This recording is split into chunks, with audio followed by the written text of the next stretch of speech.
Gamma functions. आणि कसं करायचं गॅमा फंक्शन पहा, फक्त सगळ्यांनी लिहिण्याची घाई नको. So I start with definition. पहा, will start with definition. Gamma function काय? Gamma function is, check, gamma n is equal to, फार महत्वाचं आहे, gamma n is equal to integral 0 to infinity e raise to minus x x raise to n minus 1 dx. बघा, तोच format आहे का? e raise to minus x x raise to n minus 1 dx. इथे 99 होतं मग असे 99. We can write 99 as 100 minus 1. So we can write this, correct? Yes, so this is unit number 3, correct? E raised to minus x, x raised to 99 will be 100 minus 1. So या format मध्ये आणता येईल e raised to minus x, x raised to n minus 1 dx. ही झाली याची definition. Gamma N हे गॅमाचं symbol आहे, हे रूट नव्हे. आय रिपीट, हे गॅमाचं सिम्बॉल आहे, हे रूट नव्हे. This is the symbol of gamma, not root. Okay, हे गॅमाचं सिम्बॉल आहे. पुढे बघा आता सगळ्यांनी. So now will move to properties. आता प्रॉपर्टीज दाखवणार आहे मी, फक्त लक्ष द्यायचंय, एक एक प्रॉपर्टी आपण लिहू. मीनवाईल सगळ्यांनी पटकन चॅप्टरचं नाव लिहा आणि डेफिनेशन लिहून घ्या. मग आपण एक एक प्रॉपर्टी करणार आहोत. चॅप्टरचं नाव लिहा आणि डेफिनेशन लिहा. Then will go for each and every property. Yes, आता प्रॉपर्टीज कडे जाऊ. लक्ष द्या सगळ्यांनी. नाउ प्रॉपर्टीज आर, हा प्रॉपर्टी नंबर 1 बघा. Gamma n is equal to twice integral 0 to infinity e raised to minus x squared x raised to 2n minus 1 dx. Correct? He property number 1. आता तुमचा doubt असेल हे कुठून शोधून काढलं सगळं, तर मी हे तुम्हाला सगळं प्रूव्ह करून दाखवणार आहे. हे कसं काय गॅमा एन आलं, I will prove this one, don't worry. मी सगळं प्रूव्ह करून दाखवणार आहे. ओके, आता फक्त लिहून घ्या आधी. Gamma property number 2, gamma 1 is equal to 1.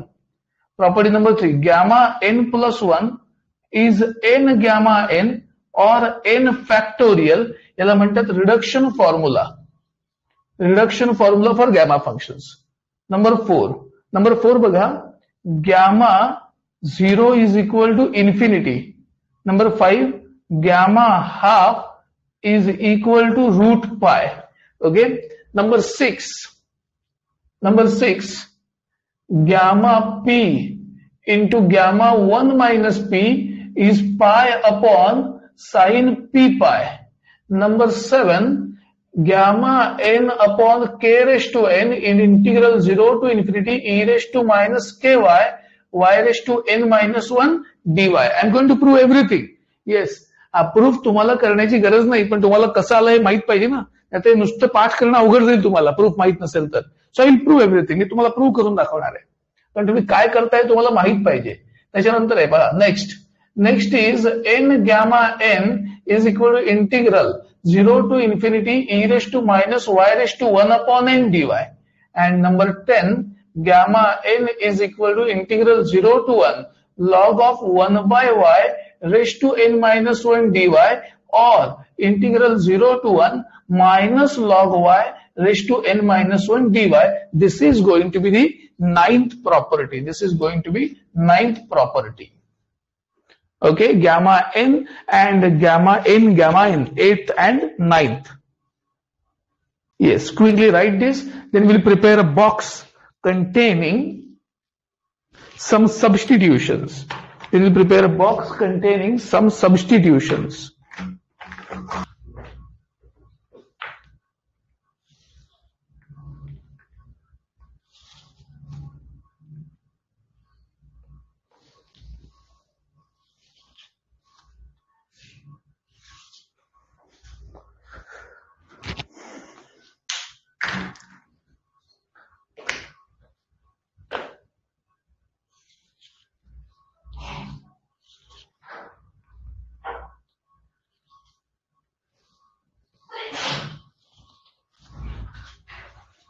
Yes, so I'm going to prove this every property. तुम्हाला फक्त ही डेफिनेशन लक्षात ठेवायची. Gamma n is equal to integral 0 to infinity e raise to minus x x raise to n minus 1 dx. Okay, मी ही पुढची ही गोष्ट, ही प्रॉपर्टी सगळ्या प्रॉपर्टी मी प्रूव्ह करून दाखवतो, कारण त्या महत्वाच्या आहेत. बाकी लक्षात ठेवण्याच्या इझी आहेत. बघा, येस, दिस इज रूट पाय. Gamma half is root pi, easy to remember. Gamma 0 infinity, easy to remember. Gamma n plus 1, n gamma n or n factorial. Correct? This is root pi. Gamma 1 is 1, easy to remember. Gamma p into gamma 1 minus p, pi upon sin p pi. This is root pi. Yes, आता substitution काय काय लक्षात ठेवायच्यात तुम्हाला, तर e raise to minus bracket असेल. Log x असेल, log of 1/x असेल, a रेस टू एक्स असेल न्यूमरेटर मध्ये आणि a रेस टू एक्स असेल डिनॉमिनेटर मध्ये. तर काय सबस्टिट्यूशन्स आहेत बघा. येस, हा आधी पाहून घ्या पूर्ण. E raise to minus bracket असेल तर ब्रॅकेटला टी म्हणायचं. लॉग एक्स असेल तर लॉग एक्सला टी म्हणायचं. लॉग ऑफ 1/x असेल तर त्याला मायनस टी म्हणायचं. का? कारण आपल्याला पॉवर मध्ये इथे मायनस लागतं बघा डेफिनेशन मध्ये, म्हणून मायनस टी म्हणायचं लॉग ऑफ 1/x असेल तर. कारण e raise to x numerator मध्ये असेल तर e raise to minus t आणि डिनॉमिनेटर मध्ये असेल तर e raise to plus t. Substitution मी इथे बरोबर उलट सांगितलं, इथे मायनस आणि इथं प्लस, कारण हे x is equal to e raise to minus t यायला पाहिजे म्हणून, आणि हे येणारच आहे कारण 1/x आहे. मी उलट सांगितलं होतं. I have corrected that. So आता मी जेव्हा जेव्हा सांगितलं तेव्हा त्या प्रॉपर्टीचा रेफरन्स घ्या नोटबुक मध्ये लिहिल्यानंतर, कारण आपल्याला रेफरन्स प्रॉपर्टीचा लागणार आहे. Because I am going to prove some properties. Okay, property number 1, 7, 8, 9 हे मी तुम्हाला प्रूव्ह करून दाखवणार आहे. How will come to know. पहा 1, पहा प्रॉपर्टी नंबर 1 काय होतं. Gamma n is equal to, check this carefully, gamma n is equal to twice integral 0 to infinity e raised to minus x squared x raised to 2n minus 1 dx. I will start with right side to prove left hand side, कारण right side ला content आहे, left साइडला काही content नाहीये. So I will start with right side आणि तुम्ही मला सांगायचे काही गोष्टी, लक्ष द्यायचं सगळ्यांनी आता. So I will start with right side. RHS is twice integral 0 to infinity e raised to minus x squared x raised to 2n minus 1 dx. तुम्हाला मी 5 सबस्टिट्यूशन लिहून दिल्यात, त्यातली कुठली सबस्टिट्यूशन याला लागू आहे सांगा. 5 सबस्टिट्यूशन मी तुम्हाला लिहून दिल्या, त्यातली कुठली लागू आहे. E raise to x in numerator denominator, log x, log 1/x, का e raise to minus bracket, which first one. काय फर्स्ट वन बघा, e raise to minus bracket. काय ब्रॅकेट इथे e raise to minus bracket मध्ये. Yes, e raise to minus bracket is equal to t ना, bracket is equal to t असतं. तर bracket काय सांगा इथे मला. What is bracket. X square, not minus x square. Minus bracket हीच substitution आहे बघा, त्या सबस्टिट्यूशन मध्ये मायनस इन्व्हॉल्ड आहे. So only x square, correct. So I will go for substitution now, only x square. पहा मी काय करतोय आता, put x square is equal to t. मी एक्स स्क्वेअरला टी म्हटलं, करेक्ट. म्हणजे एक्स काय येणार आहे तर t raise to half, correct. X काय येणार आहे टी रेस टू हाफ, म्हणजे डीएक्स काय येणार आहे बघा हाफ, करेक्ट ना. सगळ्यांच्या लक्षात असेल, half t raise to half minus 1 म्हणजे minus half dt. I am just taking derivative. X square is equal to t, x is equal to t raise to half, dx is equal to half t raise to minus half dt. आता limits check करूया. So limits are going to be, check this, x and t. X 0 to infinity आहेत, टाका x 0, t will B 0. X infinity टाका, t will be infinity, correct. So we got it like this. आता बघा मी हे सगळं याच्यामध्ये substitute करतोय, म्हणजे काय मिळतं बघूया आपण. Twice integral 0 to infinity, limits तीच राहिली. E raise to minus x square, x square काय मिळालं टी मिळालं. एक्स काय बघा t raise to half, t raise to half raise to 2n minus 1, बरोबर. डीएक्स काय तर half t raise to minus half dt. मी एक्स टाकला, डीएक्स टाकला. आता काय काय कॅन्सल होत आहे तर 2 कॅन्सल होईल बघा. Okay, so integral 0 to infinity e raise to minus t, t raise to half into 2n is n, बरोबर का. Half into minus 1 is minus half, correct. परत हा टीचा आणि हा टी म्हणजे बेस सेम आहे, पॉवर साइड होतील. Half into 2n n, half into minus 1 minus half, again minus half dt. and this is going to be integral 0 to infinity e raised to minus t, t raised to n minus 1 ना, minus of minus of minus minus dt. आता मला सांगा ही definition आहे का फक्त T मध्ये आहे. आपली डेफिनिशन एक्स मध्ये आणि ही डेफिनिशन टी मध्ये आहे. चेक करा, is this matching with our definition. E raise to minus x, x raise to n minus 1 dx. बघा डेफिनिशनला हे मॅच होत आहे का, हे डेफिनेशनला मॅच होत आहे का बघा. वाचा definition. Integral 0 to infinity e raise to minus x, x raise to n minus 1 dx. Yes, so it is going to match our definition. याचा अर्थ हे गॅमा एन आहे, याचा अर्थ हे गॅमा एन आहे, करेक्ट ऑर नॉट. डेफिनेशन मध्ये x आहे, याचा अर्थ आन्सर मध्ये एक्स यायला असं काही नाहीये, कारण ह्याला लिमिट्स आहेत. लिमिट्स दिली असतील तर व्हेरिएबल काही चालतं, t or x doesn't matter. Limits जर दिली असतील तर व्हेरिएबल काय आलं काय अर्थ नसतो. टीच्या ऐवजी एक्स असेल, वाय असेल, झेड असेल, डझंट मॅटर, आन्सर तेच येणार आहे. सगळ्यांना ही प्रोसेस कळली का? येस, एव्हरीबडी अंडरस्टूड दिस प्रोसेस? सगळ्यांना प्रॉपर्टी नंबर 1 ची प्रोसेस कळली का? प्रॉपर्टी नंबर 7 बघा काय. Gamma n upon k raised to n is equal to integral 0 to infinity e raised to minus ky y raised to n minus 1 dy. Yes, आता मी ही RHS solve करायला घेणार आहे. बघा, RHS is integral 0 to infinity e raised to minus ky y raised to n minus 1 dy. तो box बघा आणि सांगा मला कुठली सबस्टिट्यूशन लागू होते. बॉक्स बघा आणि सांगा मला कुठली सबस्टिट्यूशन लागू होते. फर्स्टच म्हणजे बरोबर ना, म्हणजे फर्स्टच e raise to minus bracket, then bracket is equal to t. काय ब्रॅकेट सांगा इथे? K y. Correct, very good. So I go for substitution now. So put k y is equal to t. मी k y ला t म्हटलं म्हणजे y is equal to t upon k, म्हणजे dy is equal to dt upon k. बरोबर ना, k y ला t म्हटलं, y is T upon k, dy dt upon k. Let us check limits. Limits check करूया. Y आणि t 0 to infinity. बरोबर, टाका Y 0. Y 0 टाकला तर टी पण 0 होईल. वाय इन्फिनिटी टाकला, इन्फिनिटी इंटू के, इन्फिनिटीज येणार आहे. याचा अर्थ मी हे सगळं यात सबस्टिट्यूट करू शकतो. So I go for substitution. 0 to infinity e raise to minus k y. K y म्हणजे टी, वाय म्हणजे t upon k raise to n minus 1, dy म्हणजे डीटी अपॉन के. बरोबर, आता मी ही के ची पॉवर आहे ना, ह्याची पॉवर 1 आहे के ची, आणि या के ची पॉवर एन मायनस 1 तो बाहेर आणतो कारण तो कॉन्स्टंट आहे. 1 upon k raise to n minus 1 आणि प्लस 1, कारण या के ची पॉवर एन मायनस 1, या के ची power 1. Integral 0 to infinity e raise to minus t t raise to n minus 1 dt. बरोबर ना, कारण मी के बाहेर आणलाय. हा के किती आहे? K raise to n minus 1 plus 1 म्हणजे एन. मला सांगा हे काय आहे रे? डेफिनेशन आहे गॅमा. कुणाचं? एन. म्हणजे गॅमा एन. बघा, हीच एलएचएस आहे का? Check whether this is LHS or not. मला तुम्ही दाखवणार आहे करू नये, नाही आलं तर मी दाखवणार आहे. N gamma n is equal to integral 0 to infinity e raise to minus y upon y e raise to minus y raise to 1 upon n dy. And number 9, gamma n is equal to integral 0 to 1 log of 1 by y raised to n minus 1 dy.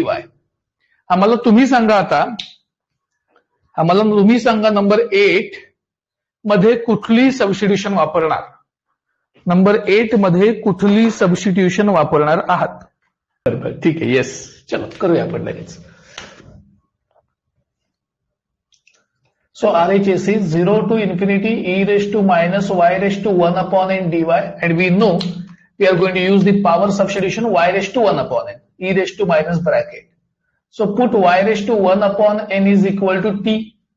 मग मी दोन्ही साईडला nth power घेतो म्हणजे y is equal to t raised to n येईल. Correct ना, कारण nth power घेतली मी दोन्ही साईडला. मग dy येणार n t raised to n minus 1 dt, आणि मी लिमिट्स घेतो. y आणि t 0 to infinity y0 t0 y infinity t infinity. Correct, yes. आता मी हे सगळं यात सबस्टिट्यूट करतो म्हणजे येणार आहे integral 0 to infinity e raise to minus y y raise to 1 upon n is t dy is n t raise to n minus 1 dt. हा एन बाहेर घेतला तर उरलं काय बघा, e raise to minus t t raise to n minus 1 dt. मला सांगा हे काय आहे? एन बाहेर घेतला मी तर हे काय उरलं सांगा? What is this? डेफिनेशन म्हणजेच n into this is gamma n and this is LHS. Check करा, कळलं सगळ्यांना? सगळ्यांना कळलं का? Number 8. Yes, those who had doubt. Yes, चलो नंबर 9 बघा सगळ्यांनी. आता नंबर 9 बघा. I start with RHS. So RHS is 0 to 1 log of 1 upon y raised to n minus 1 dy. I will go for substitution log of 1 upon y. So put log of 1/y is equal to t. Log of 1/y ला मी T म्हटलं, म्हणजे 1/y येणार E raise to T. आठवत आहे का सगळ्यांना? हा log जर इकडे नेला तर एक्सपोनेन्शियल होणार. मग मी याचा इन्व्हर्स घेतला, इन्व्हर्टेंडो केलं याला, तर हे येणार आहे y is equal to e raise to minus t. कारण मी जर हे वर नेलं तर हे खाली येणार आहे, म्हणजे e raise to minus t होणार. याच्यावर मी डीवाय लिहितो. Therefore dy is equal to e raise to minus t into minus d t. That's the derivative. Latest check limits, आणि इथे मात्र लिमिट्स चेंज होणार आहेत. लक्ष द्या. y and t. y ची लिमिट्स काय? 0 to 1 टाका. y 0 टाकला तर 1/0 is infinity. Log infinity is infinity. लक्षात ठेवा, लॉग इन्फिनिटी इज इन्फिनिटी. 0 टाकला मी इथे तर 1/0 infinity. Log infinity is infinity. 1 टाका, 1/1 1, लॉग 1 0. ही लिमिट्स मिळाली. आता मी हे सगळं इथं टाकतो, म्हणजे काय मिळतंय बघा. Integral infinity to 0 log 1/y is t raised to n minus 1. dy is minus e raised to minus t dt. हे मी मायनस बाहेर आणतो. Minus infinity to 0 e raised to minus t, तसंच t raised to n minus 1 dt. Correct. आता नीट बघा, या मायनसमुळे लिमिटची पोझिशन चेंज होईल. डेफिनेट इंटिग्रल मधला रूल आहे. या मायनसमुळे लिमिटची पोझिशन चेंज होईल. Minus a to b is b to a. 0 to infinity e raised to minus t t raised to n minus 1 dt. आणि मला वाटतं ही डेफिनेशनच आहे. Gamma n which is LHS. सगळ्यांना या दोन्ही प्रॉपर्टीज कळल्या का? आणि आता तुमच्या प्रॉपर्टीज, डेफिनेशन, प्रॉपर्टीज आणि सबस्टिट्यूशन ह्या सगळ्या गोष्टी लक्षातच हव्यात. ह्या सगळ्या गोष्टी तुमच्या लक्षातच हव्यात. येस, पहा कसं करायचं. आता एक एक एक्झाम्पल करत जाऊ आपण. Okay, will start with one every example. Number 1, gamma 8 is equal to. आता ही गॅमा 8 ची व्हॅल्यू कशी काढायची आपण? हा, लक्ष द्या सगळ्यांनी. मी गॅमा 8 ला असं लिहू शकतो का? बघा, गॅमा 8 इज गॅमा 7 प्लस 1 और 7 फॅक्टोरियल असं लिहू शकतो का मी? अशी आपल्याकडे एखादी प्रॉपर्टी आहे का रे? अशी आपल्याकडे एखादी प्रॉपर्टी आहे का? Do we have any such property? आठवतंय का? प्रॉपर्टी अशी आहे, gamma n plus 1 is n gamma n or n factorial ना रे. Gamma n plus 1 is n gamma n or n factorial. मग हे केव्हा वापरायचं आणि हे केव्हा वापरायचं? जेव्हा n फ्रॅक्शनल असेल तेव्हा हे वापरायचं, आणि जेव्हा n इंटिजर असेल तेव्हा हे वापरायचं. का? कारण इंटिजरचं फॅक्टोरियल काढता येतं ना, फ्रॅक्शनचं फॅक्टोरियल काढता येत नाही. That's the reason. करेक्ट. म्हणून मी काय केलं, तर गॅमा n प्लस 1, 8 ला मी 7 प्लस 1 दिलं, म्हणजे n plus 1 is n factorial. Correct, that's the answer. आणि जर तुम्हाला 7 फॅक्टोरियल करायचं असेल, तुम्ही 7 फॅक्टोरियल काढू शकता व्हॅल्यू. पुढे बघा, सेकंड. लक्ष द्या सगळ्यांनी, फक्त लक्ष द्यायचं. सगळ्यांना प्रॉब्लेम नंबर 1 कळला का? प्रॉब्लेम नंबर 1 कळला का? येस. पुढे बघा, प्रॉब्लेम नंबर 2 इज 7/2. मी 7/2 ला असं लिहितो बघा, गॅमा 5/2 प्लस 1. बरोबर ना रे? Gamma 5/2 plus 1. 7/2 is gamma 5/2 plus 1 is 7/2. आता मला सांगा, मी याच्यातला हा पहिला फॉर्म्युला वापरेन का दुसरा वापरेन? फर्स्ट का second? Which one I will use?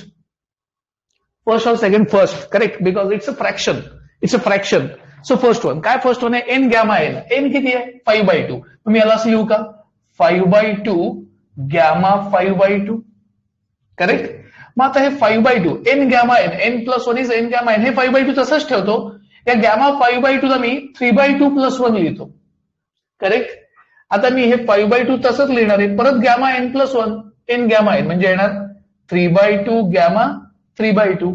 परत मी हे 5/2 3/2 तसंच लिहितो. Gamma 3/2 is gamma of 1/2 plus 1 लिहिलं मी. 3/2 म्हणजे 1/2 प्लस 1. परत n प्लस 1 म्हणजे n गॅमा n, म्हणजे येणार हे तसंच 5/2 3/2, हे येणार 1/2 gamma 1/2. n plus gamma n plus 1 is n gamma n.